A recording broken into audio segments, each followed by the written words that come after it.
हमने अब तक यहां तक सुना है। शाबाश बाजीगर, मैं तुम्हारे इस प्रदर्शन से बहुत ज्यादा हैरत में हूं। ऐसा मैंने न कभी सुना था और कभी देखा था। राजा ने मंत्रियों से उसे ढेर सारा इनाम देने को कहा। फिर उससे पूछा कि बाजीगर, तुमने यह सब कहां सीखा? बाजीगर ने उस पाठशाला का नाम और पता राजा को बता दिया। आगे की कहानी यहां से शुरू होती है। अध्याय 4। राजा विक्रमादित्य ने अगले दिन अपने राज्य की व्यवस्था का भार अपने मंत्रियों को सौंपकर खुद वह विद्या सीखने के लिए तैयार हो गए। उनका एक मुंह लगा नाई था।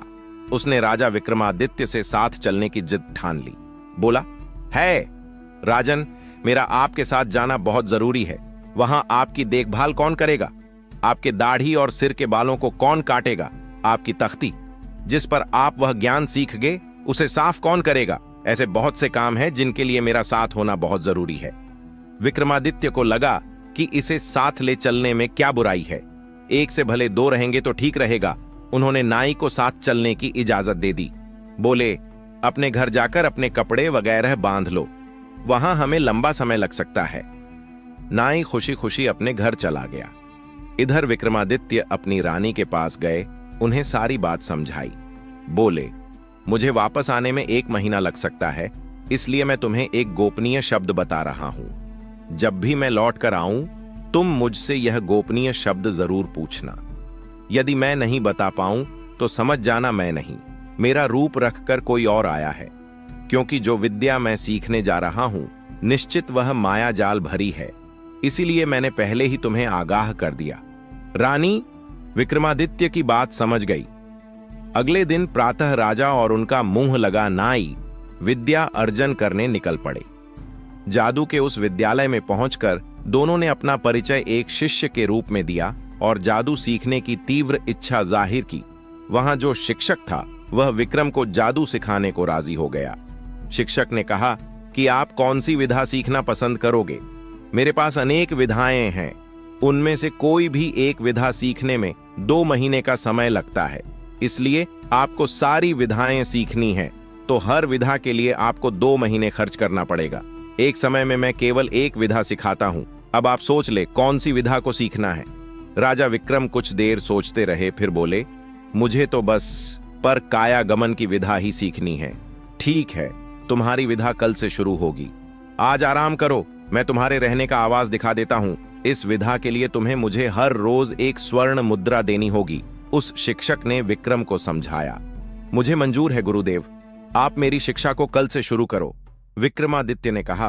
अगले दिन से विक्रम की शिक्षा शुरू हो गई। विक्रमादित्य जो रोज लिखते थे तख्ती पर, वह नाई रोज तख्ती साफ करने पूर्व उसे पढ़कर याद कर लेता। इस तरह विक्रम के साथ साथ वह नाई भी काया पारगमन की विधा में पारंगत हो गया। लेकिन यह बात उसने विक्रमादित्य को कभी भी नहीं बताई। शिक्षा पूर्ण होने के बाद दोनों ने वहां से रवानगी ली। जब वो रास्ते में थे तब नाई ने उनसे पूछा कि महाराज, आपने विधा तो सीख ली पर उसका प्रयोग करके नहीं दिखाया।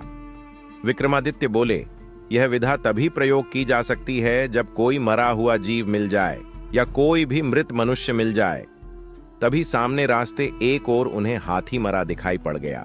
नाई ने राजा विक्रमादित्य से कहा, देखिए राजा, वह एक मृत हाथी है, यह आपकी विधा के लिए उचित रहेगा। राजा को मृत हाथी अपनी विद्या के लिए उचित लगा। उन्होंने अपने घोड़े को वहीं रोका। फिर नीचे उतरकर नाई से उसने तुरंत अपना शरीर छोड़ा और राजा विक्रम के शरीर में प्रवेश कर गया। फिर तुरंत अपने शरीर को तलवार की सहायता से नष्ट कर दिया ताकि राजा उस शरीर का प्रयोग न कर सके। विक्रमादित्य समझ गए कि उनके साथ छल हो गया है, पर वो कुछ कर नहीं सकते थे। उन्होंने सोचा कि नाई कहीं उनके हाथी वाले शरीर का नुकसान न कर दे, इसलिए जंगल में भाग गए। उधर राजा का शरीर धारण किया हुआ नाई सीधा महल पहुंचा। उसने अपने सैनिकों को आदेश दिया कि पास के जंगल में जितने भी हाथी हैं उन्हें पकड़कर मंगवाया जाए। सैनिक तुरंत चल पड़े। अगले दिन जंगल से कई हाथी पकड़कर मंगवाए गए। उनमें राजा विक्रम भी थे। उन्हें देखते ही राजा बने नाई ने आदेश दिया कि इस हाथी को छोड़कर बाकी सब हाथियों को जंगल में वापस छोड़ दो, मुझे इसी हाथी से काम है। उन्होंने हाथी को एक जगह बंधवा दिया और आदेश दिया कि इसके सामने कोई भी मरा हुआ जीव नहीं आना चाहिए। वरना मैं उस व्यक्ति को मृत्यु दंड दे दूंगा। कई दिन बीत गए, पर कोई भी मृत जीव हाथी बने राजा के सामने नहीं आया। उधर विक्रम के शरीर में उपस्थित नाई रानी के पास गाया। रानी ने उसका स्वागत कर उससे पहले हालचाल पूछा, फिर उससे पूछा कि आपने जाते समय मुझे कुछ कहा था क्या? वो शब्द आपको याद है? वो शब्द विक्रम ने रानी से कहे थे। नाई कैसे जानता? उसने बात घुमाते हुए कहा कि मुझे इस समय याद नहीं है, जैसे ही याद आएगा मैं बता दूंगा। रानी के मन में संशय ने जन्म ले लिया। उन्हें लगा कि दाल में कुछ काला जरूर है, इसलिए इनको शक न हो।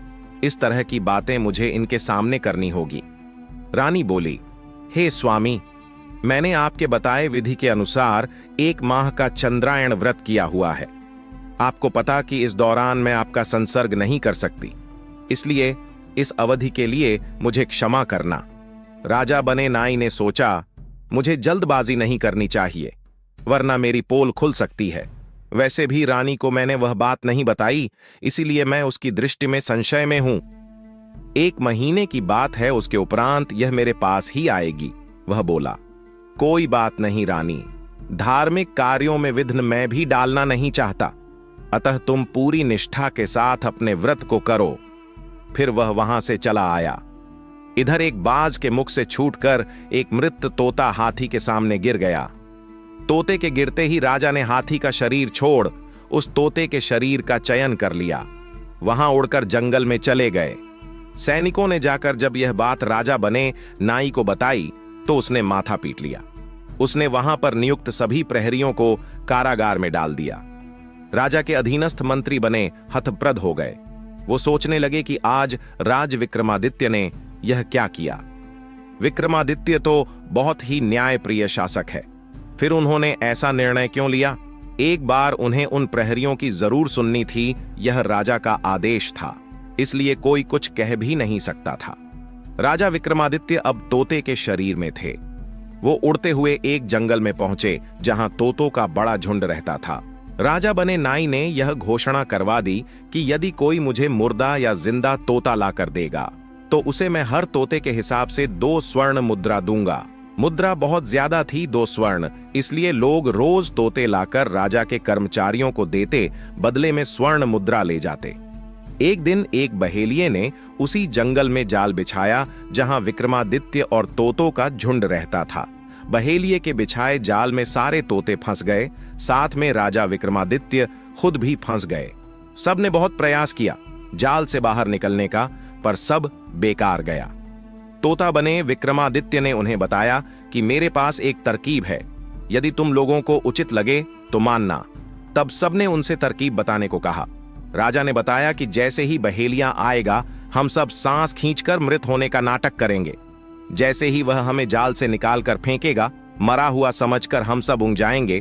तभी उनमें से एक तोते पूछा, जब आंख बंद करे रहेंगे तो हमें कैसे पता चलेगा कि हम सबको वह बहेलिया जाल से मुक्त कर चुका है? तुमने सही सवाल किया मित्र, राजा बने। विक्रमादित्य ने कहा, हम कुल मिलाकर 100 तोते हैं। जैसे ही 100 बार हमारे गिरने की ध्वनि होगी तो हम सब एक साथ ऊँग जाएंगे बस। विक्रमादित्य की बात सही लगी, सबने उसका अनुमोदन कर दिया। अब उन्हें प्रतीक्षा थी, शिकारी के आने की थोड़ी देर की। प्रतीक्षा के बाद वह बहेलियां आता दिखाई पड़ा। उसे आता देखकर सबने वही नाटक किया जो विक्रम ने कहा था। जब बहेलिया वहां पहुंचा तो उसके होश उंग गए। उसके जाल में फंसे सभी तोते मर चुके थे। वह पीड़ा से भर उठा। उसका आज दिन बेकार गया। यह सोचकर उसने एक एक का निरीक्षण करना शुरू किया। उसने सोचा कि शायद कोई तोता बच गया हो तो कम से कम आज के दिन का गुजर बसर हो जाएगा। वह एक एक तोते को जाल से निकालकर फेंकने लगा। जब 99 तोतों को वह फेंक चुका तो उसी समय पेड़ से टूटकर एक लकड़ी नीचे गिरी। उसके गिरने आवाज से बाकी तोतों ने समझा कि 100 हो गए, अब हमें उड़ जाना चाहिए। सब एक साथ उड़ने गए, लेकिन उस समय विक्रम उस बहेलिये के हाथ में ही थे। बहेलिया तोतों की तरकीब समझ गया, उन्होंने उसे मूर्ख बना दिया था। उसने विक्रमादित्य से कहा कि तुम ही इनके गुरु लगते हो, अब तुम्हें मैं राजा विक्रमादित्य को ले जाकर बेचूंगा। वह मुझे तुम्हारे एवज में 2 स्वर्ण मुद्रा देगा। तब विक्रमादित्य ने मनुष्य की आवाज में बहेलियाई से कहा कि यदि तुम मुझे राजा विक्रमादित्य की जगह यही पास के जंगल के राजा तुंगभद्र को बचोगे तो 10 स्वर्ण मुद्राएं मिलेगी। बहेलिये तोते मनुष्य की आवाज में बोलते देखकर हैरान हो गया और बोला, तुम कोई विशेष चीज हो, इसलिए मैं तुम्हें तुम्हारे कहने वाली जगह पर ही ले जाकर बेचूंगा। वह तोता बने विक्रमादित्य को लेकर तुंगभद्र के पास पहुंचा। आगे की भाग सुनने के लिए चैनल को सब्सक्राइब करें और कमेंट बॉक्स में लिखें जय महाकाल।